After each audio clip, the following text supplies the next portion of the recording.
HD सच्ची कहानियों पर आप सभी का स्वागत है। हम शादी से पहले कैसे लड़कों या लड़की के परिवार वालों को परख सकते हैं कि वे लोग कैसे होंगे, उन लोगों का नेचर कैसा होगा। हमारे समाज में ये बहुत बड़ी प्रॉब्लम है कि शादी से पहले कैसे उन लोगों का अच्छे और बुरे का पता लगाया जाए, चाहे वो शादी लव मैरिज हो या अरेंज मैरिज हो। हम परिवार में रहकर ही उनके स्वभाव को परख सकते हैं। बाहर से तो हम उनके बोलने चलने और परिवार को देख सकते हैं, लेकिन जब तक उनके साथ ना निभाया जाए तो उनके बारे में कैसे पता चलेगा। परिवार में समस्याएं तो तभी आती है जब हम उनके साथ रहकर उनके व्यवहार का, उनके नेचर का जब हमें पता चलता है। अगर वे एक दूसरे के भावनाओं को समझते हुए रहते हैं तो वह परिवार सुखी परिवार होता है। और जहाँ भावनाओं की कोई कदर नहीं हो पाता, वहाँ झगड़े होने शुरू हो जाते हैं, डिवोर्स होता है। कई बार तो बहुओं को जला भी दिया जाता है। कई बार बेटियां खुद ही फांसी लगाकर जान देने पर उतारू हो जाती हैं। तो समय रहते अगर आपके साथ कोई ज़्यादा समस्या उत्पन्न होती है तो उसके लिए आप आवाज़ उठाइए। अगर आप हर चीज़ में सहेंगे तो आपको अपनी जान भी देनी पड़ती है। अपना उतना ही एडजस्ट करें जितना आप कर सकती हैं। समय रहते आप अपना निर्णय खुद लीजिए और घर परिवार के लोगों की बिन सुने बिन बरते उनके बारे में कोई अपशब्द ना सुने ना बोलें। ऐसा ही घटना कुछ हमारे घर में हुआ था। अब सुनिए मेरी पूरी कहानी मेरी जुबानी। मेरी शादी बिल्कुल अनजान जगह पर हो रही थी। हमारे शहर से बड़ी दूर था ये कस्बा था जहाँ मेरा रिश्ता तय हुआ था। शादी से पहले लड़के से मेरा किसी तरह की कोई बातचीत या कनेक्शन भी नहीं था। मैंने अपने होने वाले पति की सिर्फ तस्वीर ही देखी थी। मेरे माँ बाप ने कह दिया कि हम तुम्हारा रिश्ता यहाँ तय कर देंगे, तो मैंने भी हाँ कह दी थी। पहले तो मैं ऐसे ही खुशी में थी कि मेरा पति खूबसूरत था, लेकिन जैसे जैसे शादी के दिन नज़दीक आ रहे थे मेरे दिल में अजीब तरह के शक और सवाल उठ रहे थे। मुझे बड़ी फिक्र होने लगी थी कि न जाने मैं किस जगह ब्याह कर जाऊंगी, वहाँ के लोग कैसे होंगे, मेरे पति का व्यवहार मेरे साथ कैसा होगा, मेरे ससुराल वाले कैसे होंगे। मैं ये सब बातें सोचती तो मेरी मम्मी मुझसे कहती, मीनाक्षी तुम बिल्कुल फिक्र मत करो, भगवान की कृपा होगी तो सब कुछ अच्छा ही होगा। तुम्हारे ससुराल वाले अच्छे होंगे, ससुर तो तुम्हारे हैं नहीं और सास बहुत सीधी सादी है, एक बिना बाप की बच्ची है, वे तुम्हें क्या कहेगी। तुम बिना वजह अपना दिल परेशान मत करो और मुझसे वादा करो कि तुम ससुराल जाकर उन्हें किसी तरह की कोई शिकायत का मौका नहीं दोगी, अपने घर वालों का ख्याल रखोगी, सबका मान बनाए रखोगी, अपनी ननद की सहेली बनकर रहोगी। मैंने मम्मी से कहा कि भगवान मुझ पर अपनी कृपा बनाए रखे, मैं ऐसा ही करूँगी, आप बिल्कुल फिक्र मत करो। और फिर आखिरकार वह दिन भी आ गया था जब मैं विदा होकर अपने पति के घर चली गई थी। शादी की पहली रात अक्षय ने मेरा घूंघट पलटा तो कहने लगा, तुम बहुत खूबसूरत हो। ये बात सुनकर मैं मुस्कुराई थी। अक्षय बोला, मैं तुमसे बस एक चीज़ की उम्मीद रखता हूँ, वह ये है कि तुम मेरे खानदान को आपस में जोड़े रखना, किसी तरह का कोई फ़र्क डालने की कोशिश मत करना। इस घर में हैं ही कितने लोग, अगर हम घुल मिल जाएंगे तो हमारी ज़िंदगी बहुत स्वर्ग बन जाएगी, नहीं तो घर में लड़ाई झगड़े होंगे और परेशानियां बढ़ेगी, फिर इंसान का यही मुकद्दर बन जाती है। मैंने अक्षय से वादा किया था मैं आपके घर वालों की इज्जत करूंगी और उनका ख्याल रखने की पूरी कोशिश करूंगी। मेरी ये बात सुनकर अक्षय खुश हो गया था। मेरा पति एक अच्छा इंसान था, वह मेरा ख्याल रखता था। मेरी माँ की बात बिल्कुल सच साबित हो गई थी। मेरी सास भी बिल्कुल चुप चुप रहा करती थी। वे बिल्कुल सीधी सादी थीं और हमेशा पूजा पाठ में लगी रहती थीं। एक अच्छी औरत थीं। वह मेरे सर पर हमेशा हाथ रखकर कहती कि तुम मेरी बेटी हो।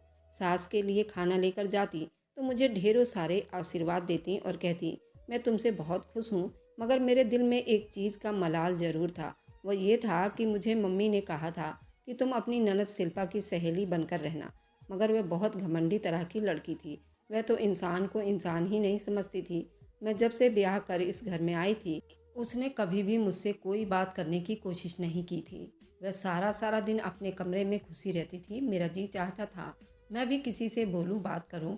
जब मेरा पति काम पर चला जाता तो घर में मैं बिल्कुल अकेली रह जाती, बोर हो जाती थी। मैं अपनी ननद के कमरे के पास जाकर खड़ी हो जाती और दरवाजे पर जाती, मगर मेरी ननद ने दरवाज़ा खोलने की कभी भी हिम्मत नहीं की थी। बस इतना कहती कि मैं अभी आराम कर रही हूँ, आप बाद में आइए। मैं बहुत हैरान होती, इस तरह ये जवान लड़की है और जवान लड़की को कमरा बंद करके बैठने की भला क्या ज़रूरत थी, मगर मैं मुंह से कुछ भी ना बोल पाती थी।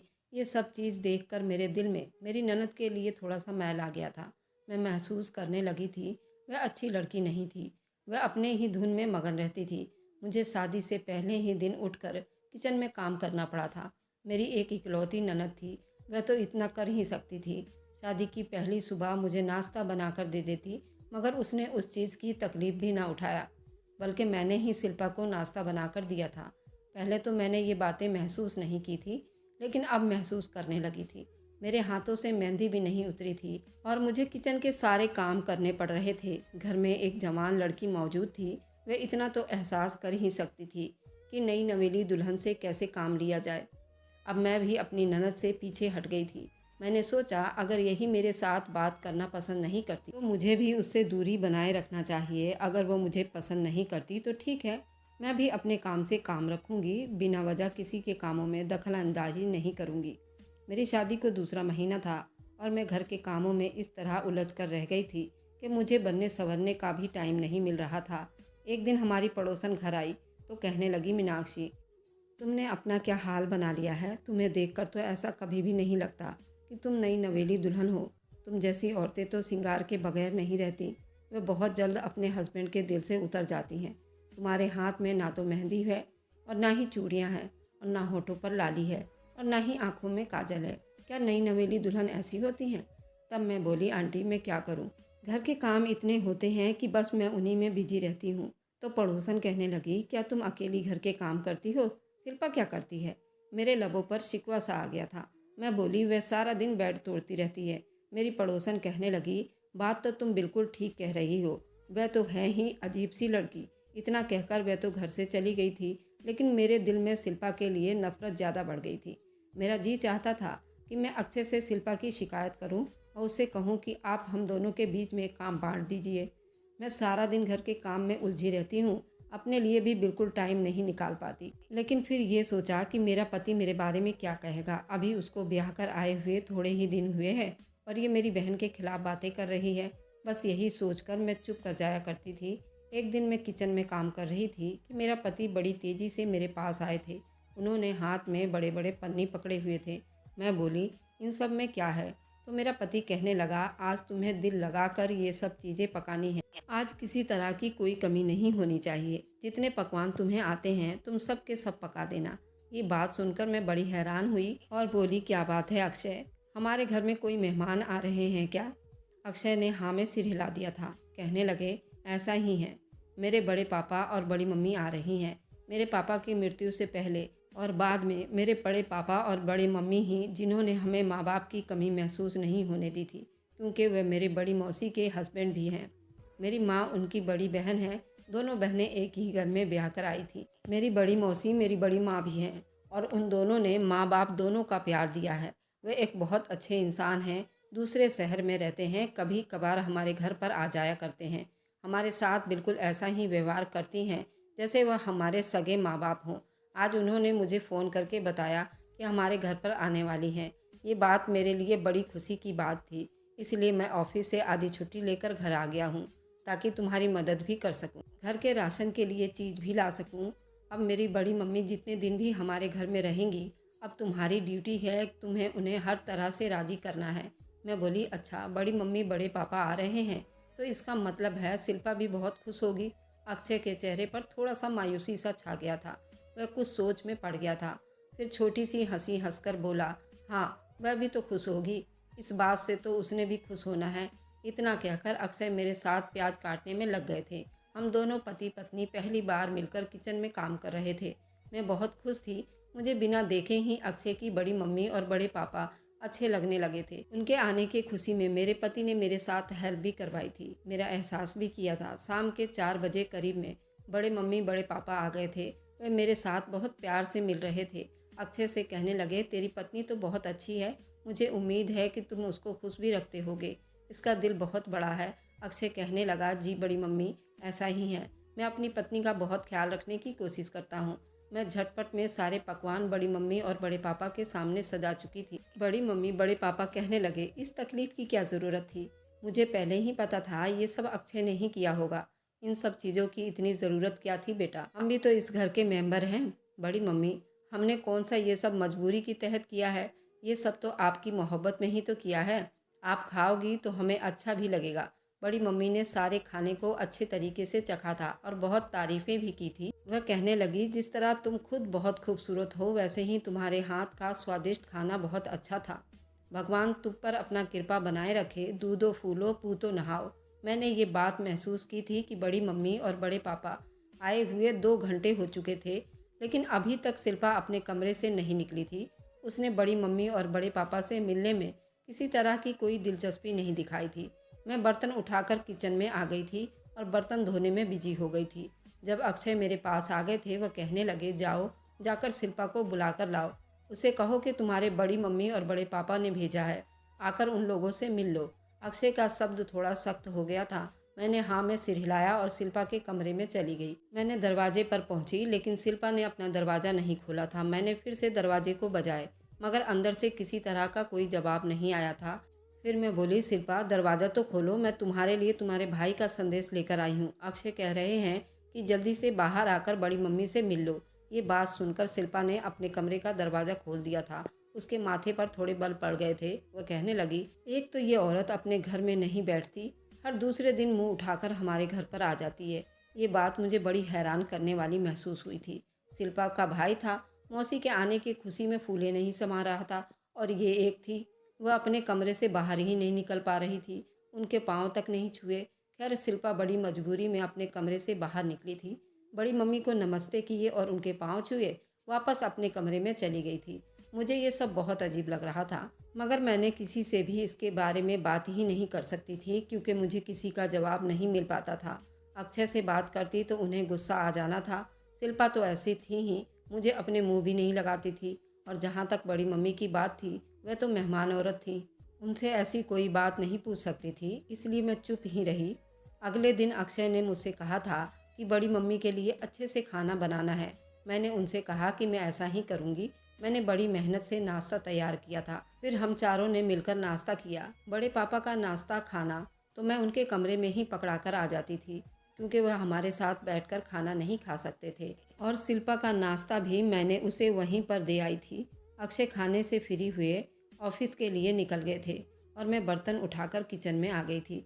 मैं बर्तन मांज रही थी जब बड़ी मम्मी भी मेरे पीछे ही आ गई थी। वह कहने लगी, मैं जब से आई हूँ मैं तुम्हें इतना ही काम करते हुए देख रही हूँ, और शिल्पा तो किसी काम से हाथ ही नहीं लगाती। मैंने ना में सिर हिला दिया था और ज़्यादा बात तो नहीं की। मैंने उनको कोई बात नहीं बताई थी, क्योंकि वह शिल्पा की सगी बड़ी मम्मी और मौसी भी थी। मैं कुछ उल्टा सीधा कह देती तो खामखा बात का बतंगड़ हो जाना था। बड़ी मम्मी कहने लगी, लड़की न जाने क्या गुल खिलाएगी, भगवान ही जाने घर के चौखट सलामत रखे। मैंने हैरानी से मौसी की तरफ देखा तो कहने लगी, इस तरह परेशान क्यों हो रही हो? जिस लड़की को घर के कामों में कोई दिलचस्पी ना हो तो क्या करेगी? कोई गुल ही तो खिलाएगी ना। कमरे से अपने निकलती ही नहीं अपने पति से कहकर उसके हाथ पीले करवा दो, उसी में हम सबकी भलाई है। मैं बोली, बड़ी मम्मी अब आप यहाँ पर आई हो तो ये बात आप ही अक्षय के साथ करो, क्योंकि आपकी बात बहुत मानते हैं और आपकी बहुत इज्जत भी करते हैं। बड़ी मम्मी कहने लगी, कह तो मैं दूंगी, लेकिन शिल्पा का भी बहुत डर है। अगर उसने ये बात मेरे मुंह से सुन ली तो मेरी जान को आ जाएगी। मैं बोली, बड़ी मम्मी आप तो इस घर की बड़ी हैं, और फिर मेरी सासू माँ के बाद आप ही तो हैं। शिल्पा से इस तरह क्यों घबरा रही हैं? वह मेरी तरह गौर से देखकर बोली, जो लड़कियाँ अपने बड़ों की इज्जत ना करें उनसे हर कोई कतराता है। इंसान की इज्जत अपने हाथ में होती है। अगर उसे हम कोई बात कहेंगे तो हमारी इज्जत उतारने में ज़रा भी देर नहीं लगाएगी। ऐसे लोगों के सामने चुप करके ही रहें। मैंने सर हिला दिया और बड़ी मम्मी से पूछा, आप चाय पियेंगी? बड़ी मम्मी ने कहा, नहीं, मैं इस टाइम चाय नहीं पीती, अब ज़रा आराम करना चाहूँगी। बड़ी मम्मी इतना कहकर अपने कमरे में चली गई थी। थोड़ी ही देर बाद शिल्पा भी किचन में आ गई थी। वो बड़ी उदास सी लग रही थी। कहने लगी, भाभी इस औरत को इस घर से चलता करिए, मेरा दम घुटता है जब ये यहाँ पर आ जाती है। मैं बोली, शिल्पा तुम ऐसा क्यों कह रही हो? वह तो तुम्हारी सगी मौसी भी हैं, तुम्हें चाहिए कि उनके आने पर खुशी मनानी चाहिए। कहने लगी, नहीं, मुझे खुशी नहीं होना, ये औरत अपने घर में ही भली लगती है, यहाँ ना आया करे। आप भाई से कहकर उसे यहाँ से भेज दो। आज पहली बार शिल्पा ने मेरे साथ खुलकर बात कर रही थी। मैं बोली, तुम्हें मौसी अच्छी क्यों नहीं लगती? तो शिल्पा कहने लगी, क्योंकि वह हाथ धोकर मेरे पीछे पड़ी हुई है, हर टाइम भाई से कहती है उसकी शादी करवा दो। मैं बोली, तो इसमें बुराई क्या है? हर लड़की को ब्याह कर अगले घर जाना होता है। मैं भी तो अपना घर छोड़ छाड़ कर यहाँ आई हूँ। मेरी बात सुनकर शिल्पा के आंखों में आंसू आ गए थे। ये मंजर मेरे लिए बड़ा अजीब था। मैंने पहले कभी यूं रोते हुए नहीं देखा था। शिल्पा कहने लगी, मुझे कहीं नहीं जाना, यही मेरा घर है। इतना कहकर उसने अपने आंसू पोंछ लिए और किचन से बाहर निकल गई थी, जबकि मैं गहरी सोच में पड़ गई थी कि अब मुझे क्या करना चाहिए। खैर, मौसी को हमारे घर आए हुए 4-5 दिन हो गए थे और मुझे नहीं लगता था कि उनका वापस जाने का कोई इरादा भी है। एक दिन मैं छत पर कपड़े डालने के लिए गई हुई थी, मौसी भी मेरे पीछे ही आ गई थी। वह छत पर खड़ी होकर इधर उधर ताक झाँक करने लगी थी। मुझे उनकी ये हरकत बड़ी अजीब सी लगी थी। मैं बोली, मौसी आप ये क्या कर रही हैं? तो कहने लगी, मैं देख रही हूँ कि यहाँ से लड़के तो नज़र नहीं आते। मुझे एकदम से गुस्सा आ गया था। मैं बोली, मौसी आप मुझ पर शक कर रही हैं? मौसी कहने लगी, अरे नहीं नहीं, तुम पर क्यों शक करूँगी? ये जो शिल्पा है ना, मनहूस मारी, कल शाम के वक्त मैंने छत पर आते हुए देखा था। तब से मेरे दिल में ये ख्याल आ रहा है, हो ना हो छत पर गुल खिलाने आती होगी। मौसी के शब्द सुनकर लग रहा था शिल्पा के लिए उनके दिल में सिर्फ नफरत है। मैं कपड़े धोते हुए मौसी के तरफ मुंह करके बोली, क्या बात है मौसी, आपको शिल्पा अच्छी क्यों नहीं लगती? वह आपकी सगी बहन की औलाद है। मैंने महसूस किया कि आप अक्षय से तो बड़ी मोहब्बत करती हैं, जबकि शिल्पा आपको अच्छी नहीं लगती। मौसी कहने लगी, मीनाक्षी मुझे शिल्पा इसलिए अच्छी नहीं लगती क्योंकि उसके लक्षण अच्छे नहीं हैं। वह कैरेक्टर लेस लड़की है। मौसी की बात सुनकर तो मुझे सांप सूंघ गया था। मैं हक्का बक्का सी उनको देखती रह गई थी। मौसी कहने लगी, शिल्पा एक कैरेक्टर लेस लड़की है और वे लड़कों से ज़्यादा दोस्ती रखती है। तुम्हें एक बात बताऊं? मौसी कहने लगी, मुझे किसी के लिए गलत बोलने की क्या ज़रूरत पड़ी है? आज से 10 साल पहले जब मेरे जीजा की मृत्यु हुई थी, मैं तो यहाँ पर आ गई थी क्योंकि मेरी बहन की तबीयत बहुत ज़्यादा ख़राब हो गई थी। उसने गम में अपने आप को पागल बना लिया था। न बोलती थी, न चलती थी, न किसी से बात करती थी। उसने अपने दिमाग पर गहरा सदमा ले लिया था। अब तो वह सबको पहचानने लगी है और बात करने लगी है। शिल्पा के पापा अचानक मौत से मेरी बहन के दिमाग पर असर हुआ था और तब से वह चुप चुप रहती है। वह न घर में किसी से बात करती है, न ज़्यादा बोलती है। यहाँ तक कि वह अपने बच्चों से भी नहीं बोलती। ना बेटे से बात करती है और ना ही बेटी से बात करती है। सिर्फ जीजा की याद में अपनी ज़िंदगी बिता रही है। उसके बाद से मैं ही इस घर को संभाल रही थी। मेरे जीजा की अर्थी सुबह ही उठ गई थी। हम सब रो रो कर निढाल थे।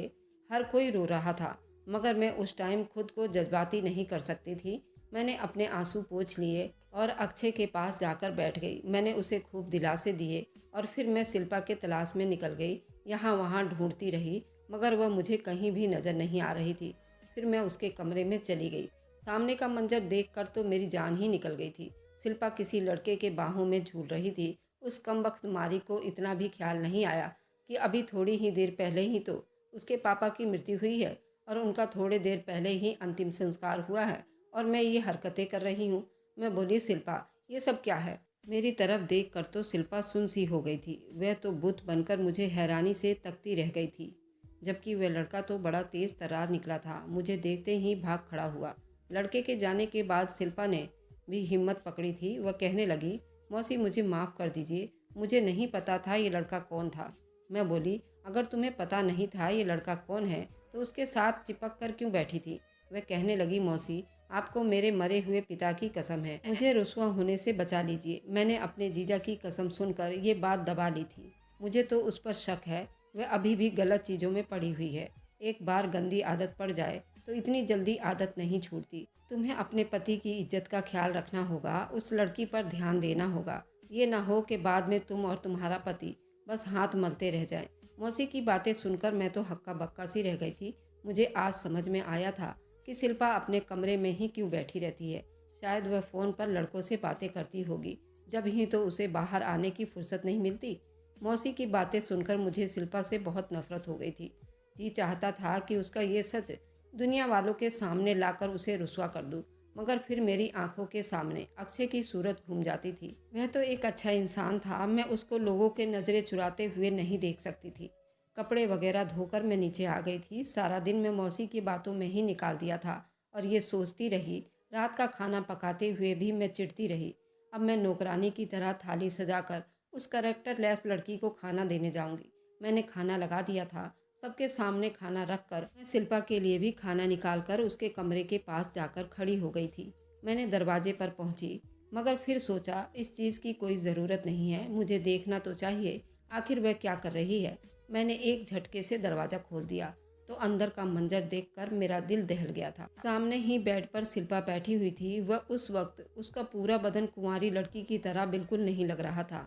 उसका पेट बहुत बाहर को आ गया था। ऐसा ही लगता था जैसे वह कुछ ही दिनों में बच्चा जन्म देने वाली हो। उसने जब मेरी तरफ देखा तो वो घबरा गई थी। उसने जल्दी से अपना दुपट्टा अपने ऊपर फैला लिया था। फिर वो बड़ी मुश्किल से उठकर मेरे पास आई थी, जबकि मैं तो सुन्न होकर खड़ी थी। उसने मेरे हाथ थाम लिए थे और बोली, भाभी आंखों देखा सच नहीं होता। और मेरी तरफ देखकर बोली, भाभी आंखों देखा सच नहीं होता। आप मेरी बात पर यकीन करिए, मैंने कोई पाप नहीं किया। मैं बोली, पाप नहीं किया तो ये बच्चा किसका है?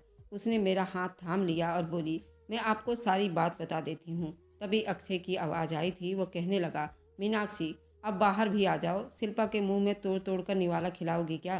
शिल्पा बोली, भाभी बस एक रात की बात है, आप मेरा राज अपने तक ही रखोगी। मैं सुबह सब कुछ सच आपको बता दूंगी। आप जाइए, भाई आपको बुला रहे हैं। मैं तो उसे देखकर अपना होश हवास खोने लगी थी। मैंने जो कुछ भी देखा था वह बहुत गलत था। अगर ये बात जमाने वालों के सामने आती तो हमारी इज्जत खाक में मिल जाती। मैं कमरे से बाहर निकल गई थी। मुझे शिल्पा से शायद नफरत महसूस हुई थी। वह बेहद गंदी लड़की थी। दिल तो कर रहा था मैं उसके माँ और भाई को शिल्पा की असलियत बता दूं, मगर फिर ख्याल आया कि वो मुझसे सुबह तक का वक्त मांग रही थी। मुझे वक्त उसे देना चाहिए। न जाने सुबह वह किसका नाम ले मेरे सामने, न जाने वह कौन सा आदमी था जो उसके साथ इस पाप में शामिल था। ये सब सोचते सोचते ही मैंने वह जल्दी से घर के सारे काम निपटाए थे। मैं सोने के लिए बिस्तर पर आ चुकी थी, मगर अक्षय अभी तक नहीं आए थे। मैं हैरान थी, न जाने अक्षय आज कहाँ गए हैं। उसकी फिक्र में आधी रात बीत चुकी थी। रात के 3 बजे होंगे जब मुझे किसी की रोने की आवाज़ आने लगी थी। आवाज़ तो मौसी जैसी ही लग रही थी। न जाने उन्हें क्या हुआ था जो इस तरह रो रही थी। मैं जल्दी से उठकर कमरे से बाहर आ गई थी तो सामने का मंजर देखकर मैं तो बिल्कुल दंग रह गई थी। जमीन पर शिल्पा की लाश पड़ी थी, जबकि मौसी उसके पास बैठकर रो रही थी। अपने पति के हाथों की तरफ देखकर मैं समझ गई थी कि मेरी ननद को मेरे पति ने मार डाला है। मैं आगे ही बढ़ी थी और बोली, अक्षय आपने ये क्या किया? अक्षय बोला, मैंने अपने घर की इज्जत बचाने के लिए अपनी बहन का कत्ल कर दिया। जो लड़कियां अपने घर की मर्यादा को संभाल नहीं सकती उनका यही अंजाम होता है। ये सब देखकर तो मेरा दिमाग ही घूम कर रह गया था। मैं तो थर थर काँप रही थी। मैं बोली, क्या अक्षय तुम भगवान से नहीं डरते? तुम तय करोगी कि किसका क्या अंजाम होता है? तुम्हें यह हक किसने दिया? अगर वह गलत लड़की थी तब भी ये सब जायज़ नहीं था। मेरी सास भी वहीं आ गई थी। उनके आंखों से आंसू बह रहे थे। मौसी कहने लगी, मीनाक्षी तुम बिना वजह अपने पति का सर मत खाओ। तुम देख नहीं रही, तुम्हारी ननद शादी से पहले प्रेग्नेंट थी, कैरेक्टरलेस लड़की थी, उसका यही अंजाम होता। मेरी सास दहाड़े मार मार कर रो रही थी। अक्षय कहने लगा, मम्मी मैं इस गंदी लड़की का क्रियाक्रम करने जा रहा हूँ। मेरे सास ने नामे सिर हिलाया और बोली, जब तक मैं उसे नहलाऊंगी नहीं उसका क्रियाक्रम करने के लिए नहीं ले जाने दूंगी। अक्षय बोला, इस तरह तो सबको पता चल जाएगा कि ये लड़की अपनी मौत नहीं मरी। नहलाने के चक्कर में बहुत देर हो जाएगी। मौसी जल्दी से आगे बढ़ी और बोली, मैं नहलाने के बारे में जानती हूँ, मैं उसको नहला देती हूँ। मौसी मुझसे कहने लगी, जाओ तुम पानी लेकर आओ। मैं ज़मीन पर शिल्पा के लाश के पास बैठी हुई हूँ। मैं अपने ननद के मौत के गम में उठ भी नहीं पा रही थी। मौसी खुद ही उठी। उसने पानी का इंतजाम किया और अक्षय की मदद से लाश को घसीट कर बाथरूम में ले गई। मेरी सास के रोने की आवाज़ सुनकर सारे मोहल्ले भी आ गए थे। अक्षय ने सारे पड़ोसियों से कह दिया कि मेरी बहन सीढ़ियों से नीचे गिर गई थी और मर गई है। इतनी देर में मौसी ने मुझे आवाज़ दी और बोली, लाश को नहला दिया गया है, उसको आकर ले जाओ। मैं बाथरूम में गई तो मौसी बिल्कुल डरी सहमी सी बैठी हुई थी। लाश को 2 औरतों की मदद से पकड़कर बाहर आंगन में ले आए थे। जवान मौत हुई थी, हर आंख भीगी हुई थी। सुबह की रोशनी फैल चुकी थी। सब लोग शिल्पा के बढ़े हुए पेट को देखकर तरह तरह की बातें कर रहे थे। हर किसी ने शिल्पा को कैरेक्टरलेस लड़की कहना शुरू कर दिया था। एक ने तो ये भी कह दिया था, लगता है ये लड़की अपनी मौत ही नहीं मरी बल्कि उसके भाई ने उसको मार दिया है। शिल्पा की क्रियाक्रम करने के लिए ले जाने लगे। मैंने उठकर उसके मुंह ढकने की कोशिश की, मगर ये देखकर मैं हैरान रह गई। शिल्पा के मुंह में मौसी की अंगूठी पड़ी हुई थी। शायद नहलाते टाइम मुंह में अंगूठी चली गई होगी। मैंने वह अंगूठी उठाने की कोशिश की, वह जैसे शिल्पा के हलक के नीचे से फिसल कर रह गई थी। वहाँ से निकलने वाली नहीं लग रही थी। ये समस्या वहाँ पर मौजूद सभी औरतों ने देखा। वहाँ भीड़ में एक पंडित जी की औरत ने कहा कि जिसकी अंगूठी है वही निकालेगी तो निकलेगा। मैं मौसी को यहाँ वहाँ ढूंढती रही मगर वह तो अभी वॉशरूम में ही डरी सहमी सी बैठी हुई थी। मैंने मौसी से कहा, लाश के गले में से आकर अपनी अंगूठी निकाल लो। मौसी बड़ी घबराई हुई थी और मेरे साथ आई। उसने अपनी अंगूठी निकालने की कोशिश की, वह अंगूठी नहीं निकली। पंडित जी की औरत दोबारा कहने लगी कि तुमने अगर लाश को कुछ दान करना है तो लाकर उसके पास रख दो, तुम्हारी अंगूठी छूट जाएगी। ये बात सुनकर मौसी कपकपा गई थी। उसके चेहरे की रंगत बिल्कुल पीली पड़ गई थी। फिर वह दहाड़े मार मार कर रोने लगी और बोली, मैंने तो उसकी इज्जत वापस करनी है। वह कैसे वापस करूंगी? मेरी बेटी तो मर चुकी है। मौसी बड़ी दर्द हालत में बोल रही थी। वह कहने लगी, शिल्पा जो बड़ी खूबसूरत थी, मुझे तो बहुत अच्छी लगती थी। मैं उसे चाहती थी वह मेरी सहेली की बहू बन जाए। शिल्पा मेरी सहेली, उसके बेटे और दोनों से चिढ़ा करती थी। शिल्पा ने इस रिश्ते से मना कर दिया था। मौसी की सहेली का बेटा तो पागल है। तुमने मेरे सहेली के बेटे को बदनाम कर दिया था। तुम्हारा रिश्ता तुम्हारे पापा के दोस्त के बेटे से तय हो गया था। ये सब मेरी बर्दाश्त से बिल्कुल बाहर था, क्योंकि मेरी सहेली बहुत अमीर थी और मेरी आए दिन मदद किया करती थी। मेरे घर में पैसों की या किसी भी चीज़ की ज़रूरत होती तो वह मेरी मदद कर देती और बदले में कहती कि तुम अपनी बहन की बेटी से मेरे बेटे की शादी करवा दो। उसका बेटा थोड़ा सा सांवला था और शिल्पा को बिल्कुल भी पसंद नहीं था। शिल्पा से मैं अपना बदला लेना चाहती थी। फिर तुम्हारे पिता मर गए। मैंने शिल्पा पर इल्ज़ाम धरने शुरू कर दिए थे। मैंने शिल्पा को कभी किसी लड़के के साथ नहीं देखा था, मगर मैंने ये सब झूठ तुम्हारे भाई से बोलकर शिल्पा को उसकी नज़रों में गिरा दिया था। मैंने अक्षय से कहा कि तुम्हारी बहन एक कैरेक्टरलेस लड़की है, लेकिन फिर भी मैं उसे अपने सहेली की बेटी के लिए मांगती हूँ। मगर शिल्पा ने फिर भी घर में बहुत लड़ाई की थी और मेरे सहेली के बेटे को ठुकरा दिया था। मैं अक्षय को तुम्हारे खिलाफ करती रही। मैं हर महीने तुम्हारे घर आती रही और सबसे छुपाकर तुम्हारे खाने में दवाइयाँ मिला दिया करती थी, जिससे तुम्हारा पेट बाहर को आने लगा था। मैं तुम्हें यही कहती थी कि तुम अपना पेट सबसे छुपा कर रखा करो, नहीं तो लोग तुम पर शक करेंगे। शिल्पा मेरी बातों से इस तरह डर गई थी। शिल्पा खुद को अपने कमरे में कैद कर लिया था। शिल्पा दुनिया वालों से कट कर रह गई थी। तुम्हारे भाई की शादी हो गई थी, मगर शिल्पा अपने भाभी से भी डर गई थी, कहीं वह तुम्हें बदनाम न कर दे। मैं तो शिल्पा के भाभी को भी तुम्हारे खिलाफ कर चुकी थी। भरी दुनिया में तुम्हें बिल्कुल अकेला कर दिया था। मेरे दिल को बड़ी आराम मिल रहा था, इसलिए मैंने अक्षय से कहा कि तुम्हारी बहन शादी से पहले ही प्रेग्नेंट हो चुकी है। मैंने उसे तुम्हारे खिलाफ भड़का दिया और उससे कहा कि अगर तुम अपनी इज्जत चाहते हो तो अपनी बहन को मार दो। देखो, उसने शिल्पा को मार दिया है। मैं बहुत खुश थी। मैं शिल्पा की जल्द से जल्द क्रियाक्रम करवाना चाहती थी। जब मेरी अंगूठी तुम्हारे गले में फंस गई और मेरा हाथ तुम्हारे बदन से चिपक कर रह गया था, मैं उस वक्त बुरी तरह से डर गई थी। यूं ही आधा घंटा बीत गया था। मैं शायद घबरा गई थी। मैंने लड़कियों को आवाज़ दी, तब कहीं जाकर तुम्हारे गले से मेरा हाथ छूटा। अब देखो, मेरी अंगूठी तुम्हारे होठों से चिपक कर रह गई। मैंने अपना जुर्म स्वीकार कर लिया है और मैं तुम्हारे कत्ल में मिली हुई थी। इतना कहकर मौसी ने अंगूठी निकाली तो अंगूठी आराम से निकल गई। हमारे आंगन में उसी भीड़ में से किसी ने पुलिस को खबर दे दी थी। पुलिस ने मौसी समेत अक्षय को गिरफ्तार कर लिया। भगवान का ये चमत्कार! जिस लड़की को सब कैरेक्टरलेस साबित कर चुके थे, अब सब उसकी अच्छाई गिन रहे थे। अक्षय को फांसी की सज़ा हो गई थी। मैंने उससे डिवोर्स भी ले ली थी।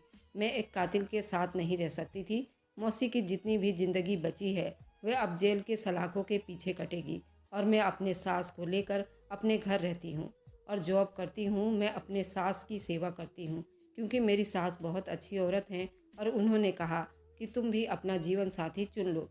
मैं तुम्हारा कन्यादान कर दूंगी और मैं समझूंगी कि मैंने शिल्पा को विदा कर दिया है। किसी गैर के लिए अपने बेटे को सूली पर चढ़ा दिया।